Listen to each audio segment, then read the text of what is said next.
네, 오늘 말씀을 우리 같이 찾아보도록 하겠습니다. 오늘 말씀은 마태복음 2장 13절에서 17절 말씀입니다. 마가복음 2장 13절에서 17절입니다.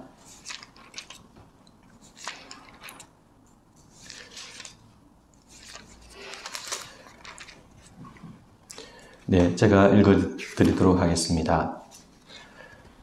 예수께서 다시 바닷가에 나가심에 큰 무리가 나왔거늘 예수께서 그들을 가르치시니라. 또 지나가시다가 알페오의 아들 레위가 세관에 앉아 있는 것을 보시고 그에게 이르시되 나를 따르라 하시니 일어나 따르니라. 그의 집에 앉아 잡수실 때에 많은 세리와 죄인들이 예수와 그의 제자들과 함께 앉았으니 이는 그러한 사람들이 많이 있어서 예수를 따르니라. 바리새인의 서기관들이 예수께서 죄인 및 세리들과 함께 잡수시는 것을 보고 그의 제자들에게 이르되 어찌하여 세리 및 죄인들과 함께 먹는가? 예수께서 들으시고 그들에게 이르시되 건강한 자에게는 의사가 쓸데없고 병든 자에게라야 쓸데가 있느니라. 나는 의인을 부르러 온 것이 아니요 죄인을 부르러 왔노라 하시니라. 아멘. 네, 오늘 이 말씀을 가지고 두 번에 걸쳐서 죄인을 부르러 왔노라 라는 제목으로 말씀을 나누고자 합니다. 우리가 마가복음을 통해 예수님의 생애와 말씀을 차례대로 살펴보고 있는 것이 매우 기쁘고 또 영광스러운 일입니다. 예수님의 생애와 말씀만큼 우리에게 큰 의미와 빛을 비춰주는 것이 없습니다. 문학도 좋고 음악도 좋고 미술도 좋고 철학도 좋지만 예수님의 생애와 말씀 앞에서는 그저 작은 빛일 뿐입니다. 이런 점에서 우리가 매주 금요기도의 시간에 마가복음을 살펴보는 것이 하나님의 큰 은혜인 줄 믿습니다. 예수님의 말씀을 이렇게 계속해서 꾸준히 살펴보고 듣고 하는 것이 참 쉽지 않습니다. 네, 그러므로 여러분 계속해서 큰 의미와 열의를 가지시고 이 말씀을 살펴주시기를 바랍니다. 네, 오늘 읽은 말씀의 내용은 크게 세 가지입니다. 첫째는 예수님께서 레위를 부르신 것, 두 번째는 레위 집에 가서 세리와 또 여러 죄인들과 함께 식사를 하신 것, 세 번째는 식사하시면서 나는 의인을 부르러 온 것이 아니고 죄인을 부르러 왔다라고 말씀하신 것. 오늘 본문에는 이 세 가지 내용이 있습니다. 오늘 이 세 가지 내용 중에서 우리가 편의상 첫 번째 예수님께서 레위를 부르신 것은 우리가 편의상 넘어가고 두 번째와 세 번째 내용에 우리가 집중하고자 합니다. 그래서 예수님께서 레위 집에서 세리 및 죄인들과 함께 식사하신 것, 그리고 그때 그들에게 말씀하신 내용, 이 내용을 중심으로 우리 은혜와 교훈을 받고자 합니다. 대개 성경을 읽으시는 분들 중에 예수님이 세리 및 죄인들과 함께 식사를 하신 내용에 대해서 이것을 의미 있게 주목하시는 분은 많지 않을 것 같습니다. 대체로 그것을 예수님의 일상적인 일로 혹은 예수님이 그런 죄인들까지 편견 없이 가까이 한 그것은 사랑의 행위일 거야, 그런 정도로 이해를 하는 것 같습니다. 그러나 그것을 예수님의 단순한 일상이나 또 단순한 사랑의 행위로 보기에는 좀 우리가 복음서를 볼 때 이상한 면이 있습니다. 왜냐하면 마가뿐만 아니라 마태와 누가도 다 이 사건을 빠뜨리지 않고 기록하고 있기 때문입니다. 그리고 기록할 뿐만 아니라 마태, 마가, 누가 세 복음서가 동일하게 중풍병자 사건에 이어서 이 식사 사건을 기록하고 그리고 이 식사 사건에 이어서 금식 논쟁 사건을 기록을 하는 겁니다. 이 순서까지 그대로 지키고 있습니다. 그러므로 이렇게 볼 때 예수님께서 레위 집에서 그 세리 죄인들과 식사하신 일은 단순한 일상이나 또 사건이 아니라 어떤 중요한 의미를 가지고 있는 일이라는 것을 알 수 있습니다. 가만히 우리가 생각을 해보면 예나 지금이나 누군가와 함께 식사를 한다는 것은 무척 의미가 있는 일입니다. 물론 단순히 가볍게 밥 한 번 먹는 일일 수도 있죠. 그러나 누구와 정식으로 함께 식사를 한다는 것은 결코 단순한 의미가 아닙니다. 예를 들어서 우리가 이사야서 5장 말씀을 보면 거기에 왕과 귀족과 장군들이 함께 연회를 가지는 것을 볼 수 있습니다. 그때 남유다 왕국은 그와 같은 위정자들이 아주 국가 주도적인 농업 정책과 무역 정책을 펴서 거기서부터 나오는 막대한 이익을 왕과 귀족과 그 장군들이 독점하고 있었습니다. 그 정책으로 인해서 백성들은 갈수록 피폐해지고 가난해졌습니다. 그 전까지 백성들은 자기 땅에서 올리브도 기르고 뭐 밀도 심고 또 돼지도 기르고 돼지는 아니죠. 그래서 짐승도 기르고 이렇게 하면서 자급자족하는 그런 생활을 했는데 나라에서 정책적으로 이 땅에는 밀만 심어라, 이 땅에는 올리브만 심어라, 그렇게 정책을 편 것입니다. 그래서 거기서 거두어진 것들을 다 국가에서 모아서 외국에 수출하고 그리고 거기서 얻은 이익을 자기들이 대부분 가져가고 농민들에게는 겨우 작은 수익만 나눠주는 겁니다. 그러다가 뭐 한 해 가뭄이 들고 농사가 안 되면 또 그런 손실이나 이런 피해는 다 농민들에게 전가를 합니다. 자기들은 손해를 안 보죠. 그래서 이런 국가 주도적인 농업정책과 통상정책을 펴면서 그 위정자들은 부자가 되고 백성들은 갈수록 가난하게 되었습니다. 그래서 그 위정자들은 그때 남유다 왕국의 위정자들은 그 정책을 통해서 부를 쌓고 연회를 베풀며 그 악의 카르텔을 형성하고 가난한 백성을 돌보라는 하나님의 뜻을 저버렸습니다. 그래서 하나님은 말씀하시기를 그들의 호화로움과 많은 무리와 떠드는 것과 즐거워하는 것이 다 수월의 입에 빠질 것이라고 경고하셨습니다.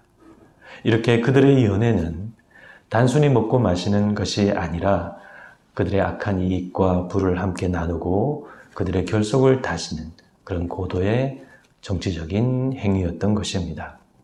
그러므로 식사를 하고 이렇게 연회를 한다는 것에는 이런 의미가 들어 있습니다. 그래서 마찬가지로 지금 예수님께서 세리 및 죄인들과 식사를 하시는 것도 그냥 일상이나 단순한 일이 아닙니다. 만약 그것이 그런 단순한 일이었다면 굳이 성경에 새 복음서가 다 기록할 필요도 없었을 것입니다. 말씀드린 것처럼 마태, 마가, 누가가 이 사건을 다 기록하고 이 사건을 다 순서를 똑같이 지켜서 기록하고 있죠. 그러면 예수님께서 이 세리 및 죄인들과 함께 식사를 하신 것은 그럼 어떤 의미가 있을까요? 네, 세 가지 의미가 있습니다. 이 식사는 죄사함을 받은 사람이라면 이제 예수와 함께 먹는 한 식구가 된다는 영적인 의미가 됩니다. 중풍병자 사건에서 예수님이 죄사함에 대해 이야기를 하셨죠. 죄사함을 받은 사람은 이제 예수님과 함께 식사를 하는 것입니다. 나아가 이것은 유대사회가 배척하고 정죄한 그들의 죄를 예수께서 용서하고 받아들여 그들과 새로운 공동체, 새로운 사회를 형성하신다는 그런 사회 정치적인 의미도 담겨 있습니다. 아울러 예수와 함께하는 그 식사는 궁극적으로 우리가 마지막 날에 우리가 참여하는 그날의 혼인잔치를 가리키는 종말론적인 의미까지 거기에 내포되어 있습니다. 그래서 종말론적인 하나님의 나라는 그런 잔치, 즐거운 잔치와 같은 그런 곳이죠. 그런 점에서 당시의 종교적인 규범으로 지켰던 금식은 더 이상 우리 신앙의 중심이 될 수 없는 낡은 것이고, 따라서 예수님도 금식을 하지 않으셨습니다. 그래서 새 복음서는 이와 같은 많은 의미 속에 이 예수님께서 세리 및 죄인들과 식사하신 것을 말씀하고 있습니다. 그래서 그 자리에 있던 이 바리새인 서기관들이 예수님께서 그 사람들과 함께 먹는 것에 대해서 반발했습니다.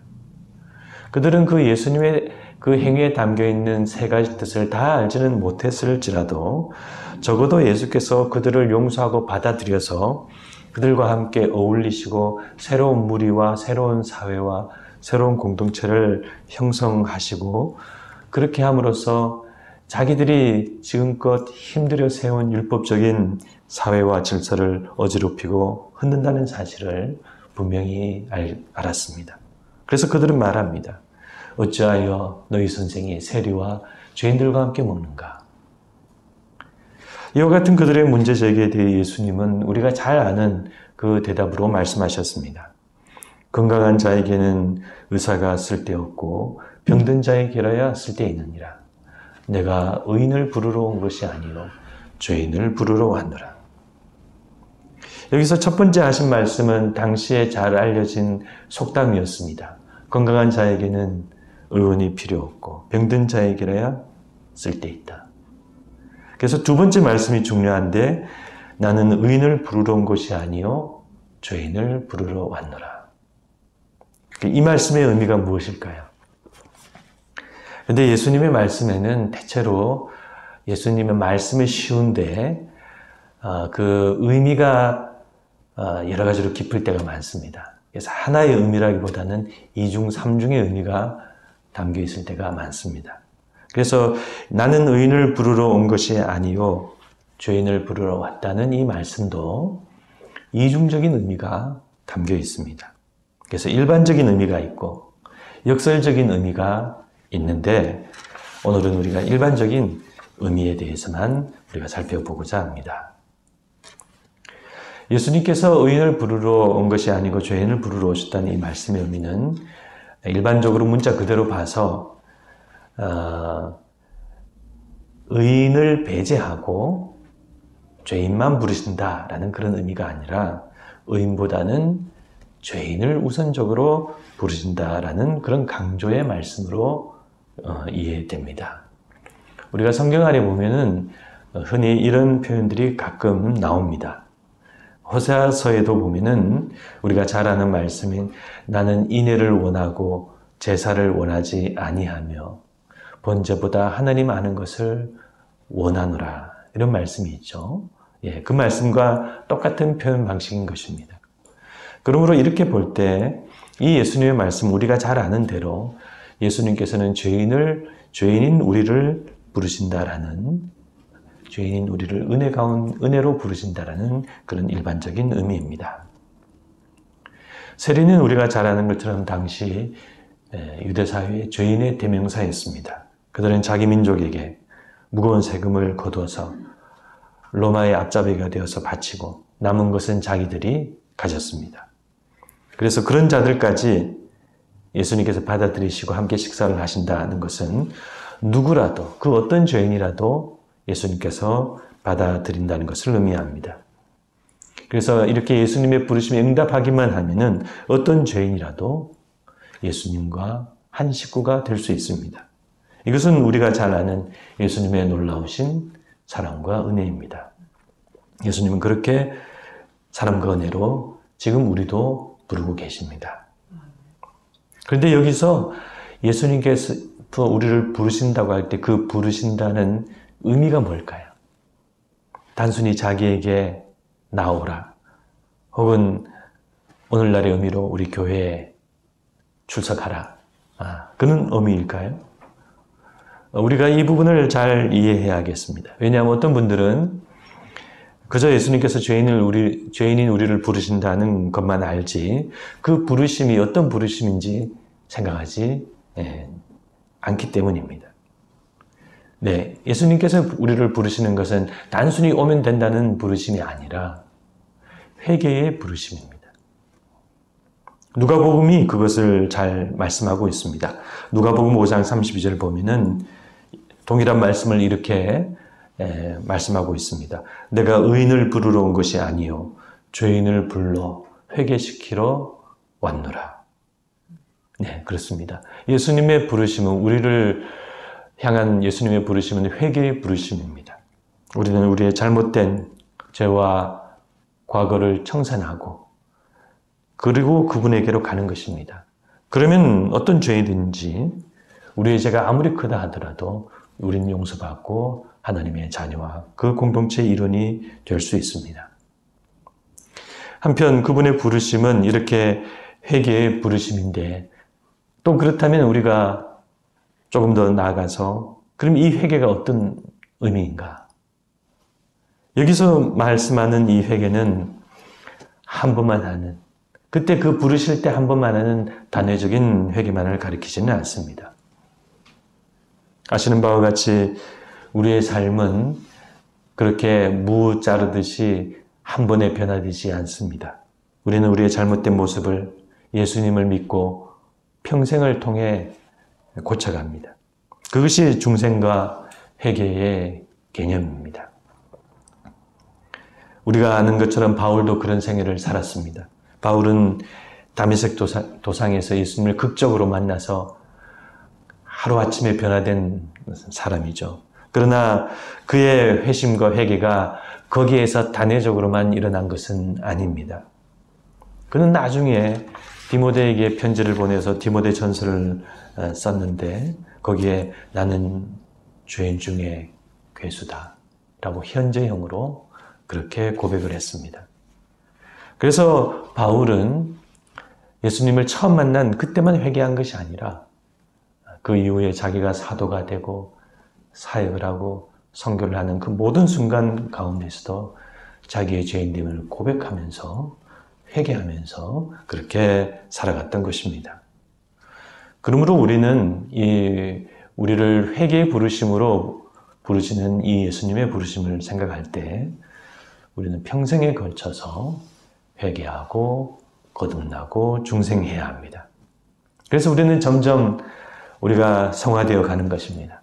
우리 잘못된 옷을 씻고 빨고 벗고 그래서 그렇게 성화되고 우리가 점점 하나님의 나라로 가까이 나아가는 것입니다. 그러므로 우리는 오늘 말씀에서 예수님께서 우리를 부르시는 누구라도 부르시는 이 부르심이 어떤 의미인지 알아야 하겠습니다. 우리의 죄를 회개하고 우리의 잘못된 것을 청산하고 예수님께로 가야 합니다. 그저 몸만 교회에 오고 마음은 세상에 있고 그런 식으로 예수님 앞에 나와서는 안 됩니다. 아울러 우리는 그런 우리의 새로운 출발과 순종은 우리의 삶 가운데에서 지속적으로 있어야 하겠습니다. 처음 예수 믿을 때만 뜨겁게 예수님 믿고 예수님 믿을수록 그런 마음과 생각이 식어지고 계속 죄 안에 살고 그렇게 하면 안 됩니다. 지속적으로 회개하고 거듭나고 성화되고 그런 신앙의 삶을 살아가야 합니다. 그래서 혹 때로 어려운 죄를 짓고 넘어진다 하더라도 언제나 주님의 그 부르심을 듣고 즉시 회개하고 언제나 새롭게 출발하는 우리 성도님들이 다 되시기를 바랍니다. 그런 하나님의 우리를 부르시는 은혜가 항상 우리 성도님들과 저에게 있기를 간절히 소망합니다. 네, 기도하시겠습니다.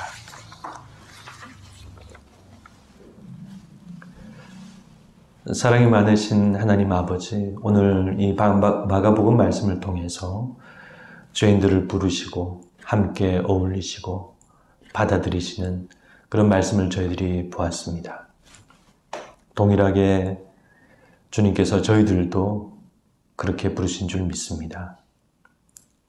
죄 많은 저희들 우리 생각만 하고 그저 악하게 이기적으로 살아가는 저희들을 주님 부르셨는데 주님의 그 부르심에 응답해서 저희들도 과거를 청산하고 죄를 씻고 주님 앞으로 달려가는 저희들이 되게 하여 주시옵시고 처음만 그런 것이 아니라 지금 현재도 늘 회개하고 거듭나는 중생의 삶을 사는 저희들이 되게 하여 주시옵시고 혹 우리가 실수하고 잘못되어 넘어진다 하더라도 그 처음에 우리를 부르신 주님의 그 사랑의 음성을 기억하고 즉시 회개하고 새 출발하는 그런 삶을 살아가는 저희들이 될 수 있도록 항상 인도하여 주시옵소서.